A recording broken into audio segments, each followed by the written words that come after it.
नमस्कार मंडळी, नवीन एका इंटरेस्टिंग व्हिडिओमध्ये सर्वांचं मनापासून स्वागत आहे. मित्रांनो, महाराष्ट्रातील संजय गांधी निराधार अनुदान योजनेच्या लाभार्थ्यांसाठी, दिव्यांग अनुदान योजनेच्या लाभार्थ्यांसाठी, श्रावणबाली योजनेच्या लाभार्थ्यांसाठी, विधवा महिलांसाठी व वृद्धापकाल योजनेच्या लाभार्थ्यांसाठी ही व्हिडिओ अतिशय महत्त्वाची आहे. मित्रांनो, या सर्व योजनेच्या लाभार्थ्यांसाठी अतिशय महत्त्वाचा एक डॉक्युमेंट समजला जातो, तो म्हणजे उत्पन्नाचा दाखला. आपल्याला हे उत्पन्नाचा दाखला आयुष्यभर सोडणार नाही जोपर्यंत आपण या योजनेचा लाभ घेतोय किंवा इतर शासकीय निमशासकीय योजनांचा लाभ घ्यायचा असेल, पंचायत समिती असो, जिल्हा परिषद असो, समाज कल्याण असो, किंवा एखादा लोन घ्यायचा असेल, कर्ज घ्यायचं असेल, विद्यार्थ्यांचं तुमच्या मुलांचं शिक्षण असेल किंवा इतर काहीही बाबींसाठी आपल्याला बोलतात ना, असा चिटकून असलेला कागदपत्र म्हणजे उत्पन्नाचा दाखला. परंतु मित्रांनो, उत्पन्नाच्या दाखल्याच्या संदर्भात अनेक लाभार्थ्यांच्या मनामध्ये भीती आहे. अनेक लाभार्थी ज्यावेळेस खऱ्या अर्थाने तलाठी कार्यालयामध्ये जातो त्यावेळेस त्याला एखाद्या योजनेचा लाभ घेण्यासाठी ठराविक अमाऊंटचा उत्पन्नाचा दाखला लागतो. उदाहरणार्थ, रेशन कार्ड जर आपल्याला बनवायचं असेल आणि त्याच्यावर धान्य जर चालू करायचं असेल तर 44,000चा उत्पन्न दाखला लागतो, किंवा संजय गांधी निराधार अनुदान 21,000चं उत्पन्न, दिव्यांग असेल तर 50,000, किंवा एखादा कर्ज घ्यायचं असेल तर त्या कॅटेगरीमध्ये उत्पन्नाचा दाखला लागतो. परंतु मुळात आपलं तेवढं उत्पन्न नसतं, तरी सुद्धा समोरील तलाठी जो कार्यालयामध्ये आपण गेल्यानंतर जे कर्मचारी असतात किंवा तलाठी असेल, तहसीलदार असतील, ते मात्र आपल्याला आपलं उत्पन्न कमी असून देखील सुद्धा आपल्या त्या उत्पन्नाच्या फॉर्मवरती काट मारतात आणि जास्त उत्पन्न लिहितात. त्यामुळे आपल्याला एक महत्त्वाची बाब समजून घेणं खूप गरजेचं आहे आणि आपण सुद्धा त्यांना पटवून देणं खूप गरजेचं आहे की खऱ्या अर्थाने राज्य सरकारच्या माध्यमातून जो उत्पन्नाचा दाखला दिला जातो त्यामध्ये कोणते उत्पन्नाचे स्रोत हे विचारात घेतले जातात. लक्षात ठेवा.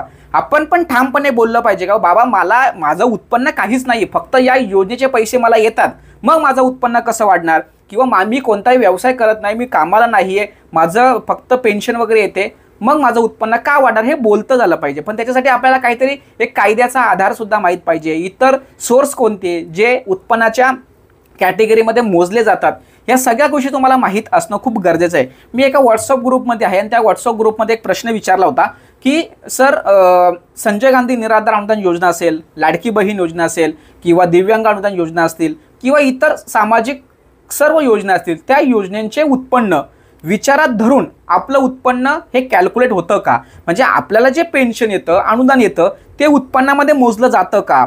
हे असा अनेक प्रश्न. आता अनेक लोकांचं असं मत असेल का बाबा, समजा एखादा दिव्यांग व्यक्ती असेल आणि त्याला जर रेशन कार्ड घ्यायचं असेल तर ते उत्पन्न दाखला देत नाही, अशा अनेक लाभार्थ्यांच्या तक्रारी आहेत. तर त्याविषयी मी तुम्हाला अतिशय महत्त्वाची बातमी सांगणार आहे की कोणतं स्रोत हे उत्पन्नामध्ये मोजलं जातं आणि कोणते स्रोत उत्पन्नामध्ये मोजलं जात नाही. आणि मी सांगितल्यानंतर ही व्हिडिओ त्यांना दाखवा, नाहीतर मी सांगितलेलं माहिती त्यांना ऐकवा. नक्कीच त्या ठिकाणी फरक पडला पाहिजे.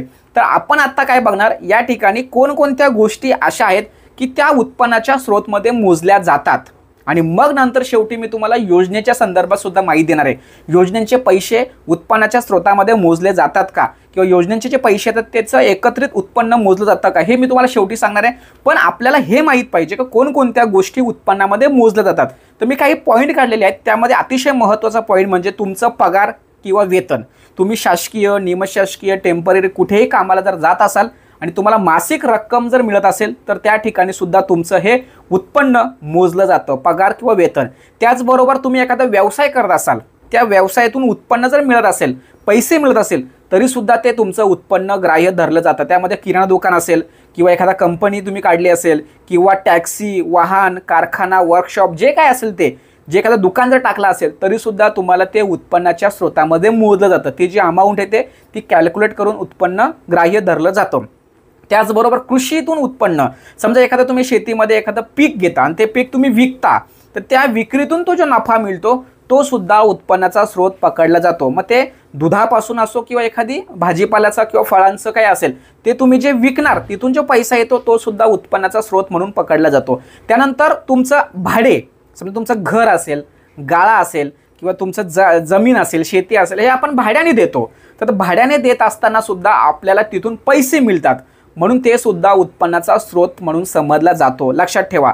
आता मी तुम्हाला पुढे एक सांगणार आहे. समजा एखाद्याची प्रॉपर्टी आहे, गाळा त्याने घेतलाय, जमीन बनवून ठेवले, खरेदी करून ठेवले, मग त्याचं ते उत्पन्न पकडणार का? तर नाही. लक्षात ठेवा. ते उत्पन्न, ते विक्री जेव्हा आपण करतो ना किंवा भाड्याने देतो ना, त्यावेळेस अतिरिक्त जी रक्कम येते ती तुमचं उत्पन्न ग्राह्य धरलं जातं. लक्षात ठेवा. त्याचबरोबर समजा तुम्ही एखादं व्याज मिळतो किंवा म्युच्युअल फंड किंवा शेअर मार्केटमध्ये आपण पैसे टाकतो किंवा पोस्ट ऑफिसमध्ये आपण बचत करतो, त्याच्यावरती जे व्याज येतं ते व्याज बघा, फक्त व्याज, त्याच्यावरती जे वरचं व्याज येतं ते तुमचं उत्पन्नाचं कॅल्क्युलेशनमध्ये ग्राह्य धरलं जातं किंवा गणलं जातं. त्याचबरोबर इतर उत्पन्नाचे स्रोत म्हणजे काय, तर तुम्ही एखादा कॅपिटल असतो, मालमत्ता असते, ती आपण विकतो आणि त्यातून नफा मिळतो. समजा एखादी वस्तू असेल, ती वस्तू विकल्यानंतर सुद्धा आपल्याला पैसे मिळतात, तर ते उत्पन्न. समजा आता एखादा लॅपटॉप आहे, लॅपटॉप विकला, लॅपटॉप घेतला तर 10,000ला, तो विकला 12,000, 2,000 रुपये तुमचा जो नफा मिळतो हा आपल्याला या ठिकाणी कॅल्क्युलेट केला जातो उत्पन्नाच्या स्रोतमध्ये.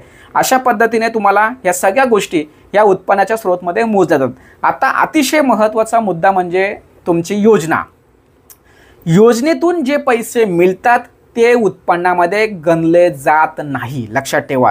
त्यामध्ये अनुदान असेल, पेन्शन असेल, विमा क्लेम असेल किंवा अपघाताच्या माध्यमातून किंवा विम्यातून जी रक्कम मिळते ते तुम्हाला उत्पन्नामध्ये मोजलं जात नाही. ते एक वेळात मिळो किंवा टप्प्याटप्प्यामध्ये मिळो, ते सुद्धा तुम्हाला उत्पन्नाच्या स्रोतमध्ये मोजलं जात नाही. आणि सरकारी काही सवलती दिल्या जातात, उदाहरणार्थ पेन्शन असेल, अनुदान असेल, सबसिडी असेल, शिष्यवृत्ती असेल, तर ह्या कोणत्याच गोष्टी या ठिकाणी उत्पन्नामध्ये मोजल्या जात नाही. किंवा कधी कधी नातेवाईक आपल्याला मदत करतात, तर हे नातेवाईकांनी केलेली मदत ती पैशाच्या स्वरूपात असो किंवा इतर गोष्टीच्या स्वरूपात असो, ती सुद्धा तुम्हाला या ठिकाणी उत्पन्नाच्या स्रोतामध्ये मोजली जात नाहीत, लक्षात ठेवा.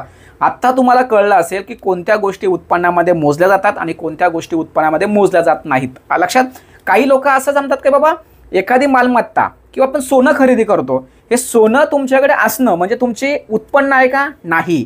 घर असणं, फ्लॅट असणं किंवा गाळा असणं, ह्या ज्या गोष्टी आहेत ह्या स्थिर मालमत्ता आहेत, ते तुमचं उत्पन्न नाही, लक्षात ठेवा.